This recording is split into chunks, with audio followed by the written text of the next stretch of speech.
What do you think when you heard mutation? Dangerous? Monster? Superhero? Or tiny? There are several mechanisms of mutation. One of them is an intercalating agent called Proflavine. It is an antiseptic agent to heal the wound or flaw. Why should I care? Because it's mutagen. It can change your DNA sequence and even your protein.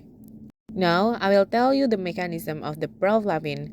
When the Proflavine contact with your DNA, it will insert into your DNA and make shifting to the DNA sequence. Proflavine has positively charged power that can make ionic interaction with negatively charged DNA. The insertion can make DNA longer than before, or the DNA can be unwinding to compensate the elongation effect. Unwinding or elongation can change the physical appearance of the protein, make it more viscous, or reduce the coefficient sedimentation. Is it just Proflavine? No, if the molecule has single flat plan, aromatic polycyclic structure, and suitable size, most likely it will be a mutagen. The image shows you how exactly Proflavine comes between base pair. To make a perfect binding, position matter. Is it intercalated agent? No, it's major groove binder. What about this one? No, it's minor groove binder. Maybe this one. No, it's electrostatic binding. Well, this should be a mutagen. Correct, it's perfectly insert. Okay, let's dive into DNA's world. The first player, helicase, their power unzip the DNA, make double-strand DNA to single-strand. SSB come in to make sure the unzipping DNA won't rebinding themselves or interact with other DNA single strands. After that, topoisomerase will come in front of the helicase. It makes helicase works easier by unwinding the DNA. Next, primases will bind to the origin region. Once they attach, they will call out DNA polymerase and start to make the complementary strand from 5' to 3'. Bottom strand goes from 3' to 5' and create fragment called Okazaki fragment. This fragment will be sold by ligase to make a perfect strand. What happens if the mutation comes in? DNA polymerase will stop. Ignore the empty space and continue to the next base pair. It creates deletion and change the DNA sequences. And maybe create different or inactivated protein. Or DNA polymerase randomly attach base pair.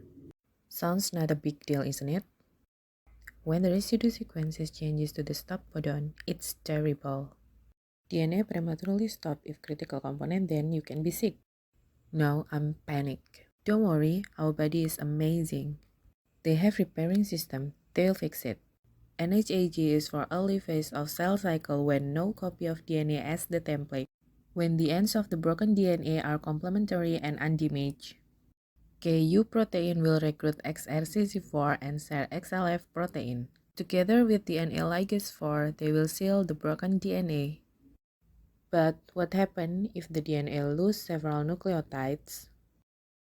Then, they will create DNA single-strand overhang. KU7080 will come into the overhang region. Then, KU will recruit DNA protein kinase. It will activate their catalytic subunit called DNA PKCS. The complex recruits and induces phosphorylation of endonuclease called Artemis. They create an overhang DNA, and like the first mechanism, KU protein makes a complex with XRCC4 and said XLF protein sealed by DNA ligase 4. Homology recombination uses when complementary is available. Endonuclease comes and breaks single strand in the both of DNA. Helicase unwind them and get strands exchange, both of them fusing and sealed by DNA ligase. Two chromosomal become one molecule by covalent bridge called holiday junction.